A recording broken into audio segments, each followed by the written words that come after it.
And good morning at 7:02. It's the More Music Morning Show, and a very special morning this morning as we talk about Project Hope with Police Chief Pete Bickmore. Thanks for joining me, Pete, and Detective Dottie Small over there, and Acadia, Healthy Acadia's Denise Black. Thank you all for joining us. We're talking about Project Hope. So can someone give us a little overview of the program? Well, I'd love to. Okay.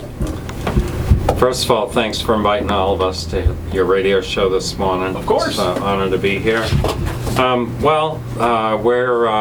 We started Project Hope on October 3rd, and we've had one person come in so far to the police station. Nice. Last week.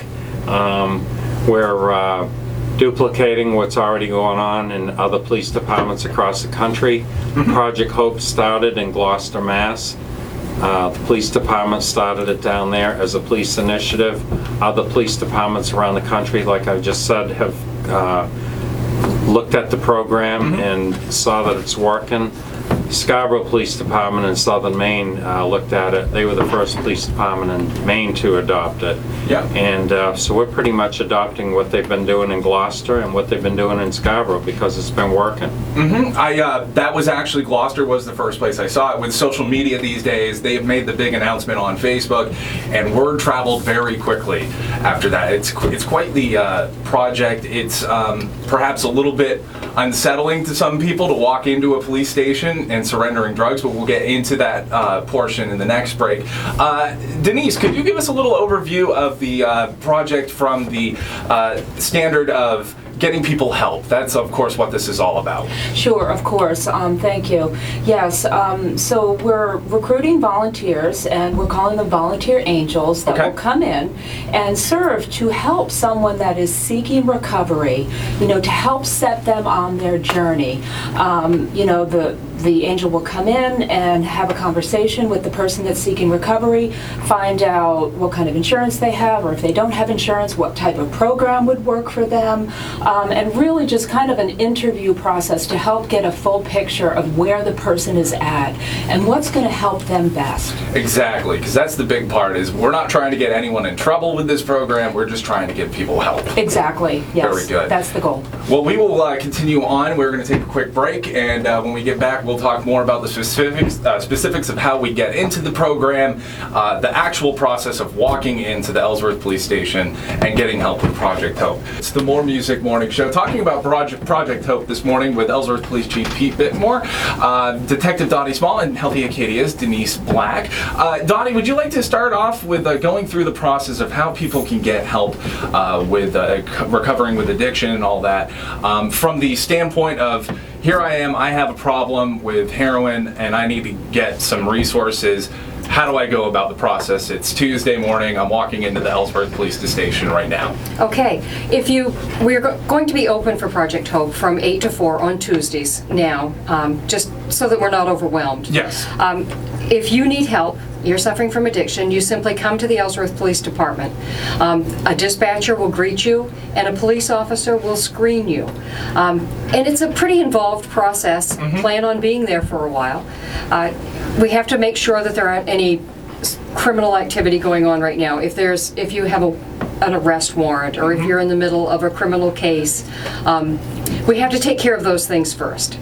We're not just going to leave you and say, sorry, we can't help you. If you have a medical issue going on, we're going to get you your medical treatment, take you to the hospital first to get that taken care of, and then come back and work on this whole process.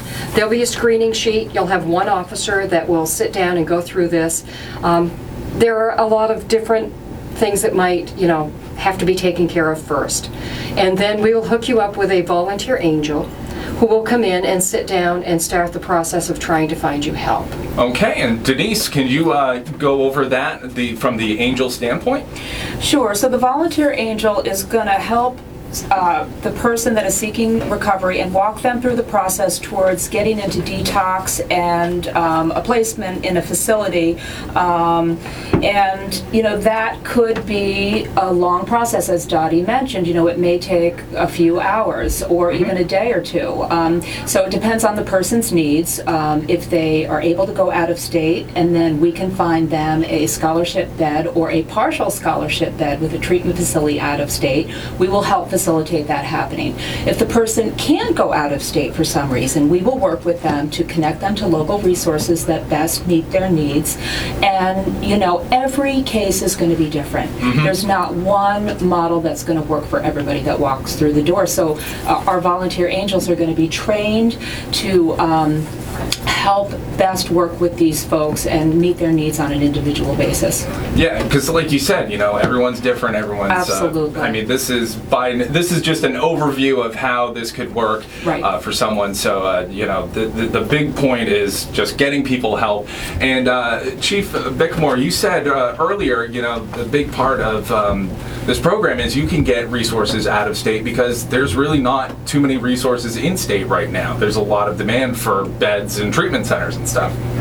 Well, I think the key to the program and why it's been working is because law enforcement is working together with people who are addicted, trying to help them, and they're thinking outside of the box. Because one of the biggest problems in the state of Maine is there's very few detox centers around the state, and there's very few treatment centers.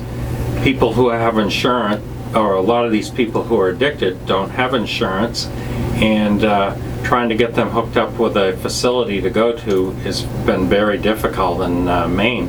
So in Scarborough and down in Gloucester, Mass, like I said, they're thinking outside the box, and they're looking for treatment facilities outside of Maine, and they're getting people who have no insurance, no money, flights to these treatment facilities for free, and you know, rehabilitation or treatment, I should say, for free on a scholarship basis in a lot of cases.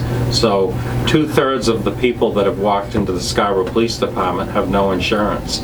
So they're still finding them treatment facilities. And like Denise said, when a person comes into the station, it can take several hours because we have to call these treatment facilities cold.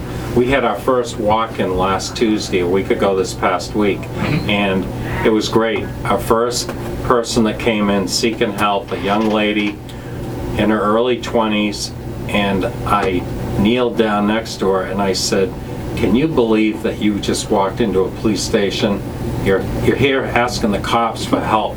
Can you believe that?"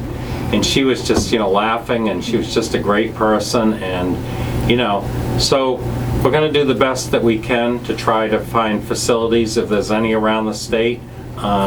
You know, we'll certainly work with them, like Denise is saying, but we'll also not close the door on somebody, and we'll try to find them a treatment facility out of state. And of course, that requires resources because we have to get them to the treatment facilities out of state and find a good match for them. Denise, I was absolutely blown away when this was, when you guys kicked off this project in Ellsworth. 80% of people who battle addiction initially are hooked on legally prescribed prescription painkillers. Correct. And a variety of other substances. You know, there could be a variety of people suffering from a variety of substance use disorders walking into the door. It could start with prescription drug misuse and then quickly lead to illegal drug activity. So we just don't know. We could have someone that's suffering from an alcohol problem. We just don't know at this point. I think it will be a variety, and that is the sad fact of the matter, that there are a lot of opiate addictions right now. So this is open for all addictions. You know, if someone needs help, you're going to make that happen. We're going to try our best. Very good. Well, thank you. We'll have more coming up, especially from the volunteer and donation standpoint. This is the More Music Morning Show on I-95. Ellsworth Police Chief Pete Bickmore is here, Detective Dottie Small as well, and Healthy Acadia's Denise Black. We are going to go into a little bit of the crime rate statistics here with Chief Bickmore. Would you like to go over some of that? You know, you guys are cutting the crime rate a little bit with this project, or at least that's the goal. Yeah, our goal is to, there's a few things that my goal was for this whole project to bring it here to Ellsworth and Hancock County was to help save lives, building collaboration with the students in the schools and the Ellsworth school system. Been collaborating with Dan Higgins, the superintendent of schools, about education in the schools and building trust with the community and enhancing collaboration with the community in this day and age when, sometimes people aren't, real hip on police and with all the stuff going on around the country. So that's a big thing for the liaison and the community policing. But also crime reduction. Down in Gloucester, they've cut their crime rate 30% since they've started this project, so that's significant. Yeah. And if we could cut our crime rate in the county 10%, it'd be great. So there's going to be fewer people out there if they're in treatment that are out stealing at Walmart or stealing at stores or breaking into your house or my house trying to. So that's one of the goals. And then the other goal is strict law enforcement, trying to go after these traffickers who are bringing in heroin and cocaine and other drugs into the state of Maine, into Hancock County. So we're aggressive working with Maine DEA, following up on overdoses and working together with our partners. And that's another thing. This project is a collaboration of law enforcement, not just the Ellsworth Police Department. We're teamed up with the Hancock County Sheriff's Department, Bar Harbor, Southwest Harbor, Bucksport, Maine State Police, Marine Patrol. We're working together as a team. And that's, what we can do better when we work together as a team, because we can't bust our way out of a drug problem. That's right. And so that's a good thing. And Denise, would you like to go over some of the volunteer aspects to this? Because you guys, of course, are looking for volunteers to help make this project continue. Sure. So people can get involved in a variety of ways, and some angels that come in and volunteer may be people in long-term recovery, or they may just be recovery allies. And as we get further into this program, we're realizing that volunteers can get involved in a variety of ways. People may want to work directly with those seeking recovery. Other people may want to come in and help us make phone calls around the country to develop relationships with other treatment facilities, to let those facilities know that this project is up and running and that what we're doing, the good work that we're trying to do, and to engage them in offering scholarship beds or partial scholarship beds. People may want to come in and help us make copies and develop packets of information. As we move this program out, as Chief just alluded to, we are collaboratively working with lots of folks in the communities, and every time we work with an organization, we're doing an educational piece with them to help reduce stigma around addiction, Yes. which is incredibly, incredibly important. So we're going to be meeting with emergency room departments in Hancock County to let them know that this program is up and running. We're going to be, meeting with businesses and probably DHHS just to let folks know what's happening and how they can get involved in a variety of ways. And every meeting that we have, every packet of information we put out there, every success story that we have really reinforces that, prevention works, treatment is effective, and people recover if they are given the chance to recover and lead beautiful lives, and they have to be given that hand up when they need it the most. So yes, we absolutely need volunteers, and the more volunteers we have, the better, and the more vibrant a program we're going to have to offer. Absolutely. Pete Bickmore, what would you like to say? Well, I just want to add something to that, because I think one of the most vibrant things of this program has been teaming up with Healthy Acadia. Denise and Elsie Fleming and the whole team over at Healthy Acadia has just been awesome, has made this program more vibrant, because this is a law enforcement initiative on paper, but this is a community-wide initiative. We can't do it all alone. We need the community engaged in this program, and Healthy Acadia is helping steer the ship to get to the community. So they've been an awesome partner, and we're teamed up with a lot of other organizations also, like Denise has talked about. How can we talk about getting some donations in here too? We obviously need some money to get this to go as well. Well, of course, like anything, you need money to make things work. And one of the key things about this project I want to mention is that everything they've done in the other law enforcement agencies in Gloucester and in Scarborough, all the money has come from private donations and grants. They haven't used taxpayer money at all. That's how we're modeling this in Ellsworth. We're not using taxpayer money. And so we're seeking donations, not for the Ellsworth Police Department. I want to be clear about that. Police officers are not allowed to solicit for money. It's by statute. We're not allowed to do that. This is different. This is for Project Hope.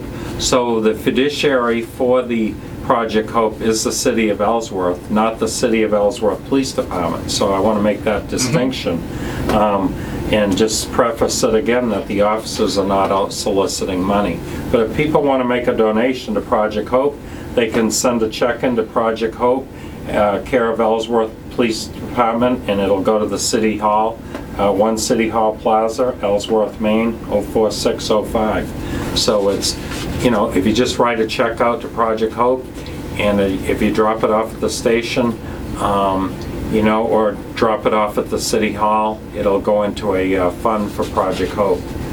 So, And you're occasionally looking for other things like bottled water and blankets and other stuff like that, toothpaste, supplies like that. Where can they drop the stuff off right at the police department, or? Absolutely, that is the perfect place to bring it. And we've had so much community support already. A local dentist has given us toothbrushes and toothpaste and floss, and other businesses have donated food and blankets. And when you think about someone coming in, they're at their absolute lowest point.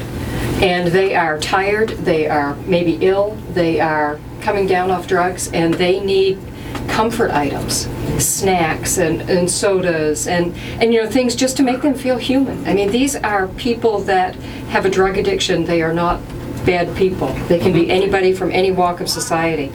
And the local motels have given us soap and shampoo and things like that. And those kind of things will really, really help us, because if you're going to leave that day to go out of state to a treatment facility, you're not going to have anything with you. And just to have those simple basic needs met is a good hand up to just make them feel a little more human again and realize that we're really trying to help, and we're really trying to reduce the stigma and to just give people a chance. And we really want to thank all those community organizations that are helping us. Absolutely. Anything else anyone wants to add before we go into our final break? If you're interested in becoming a volunteer, of course, please, you can send me an email at denise@healthyacadia.org. You can call me at 667-7171, extension 15, or find us on Facebook under Hancock County Drug-Free Communities, like our page, and you can message me there.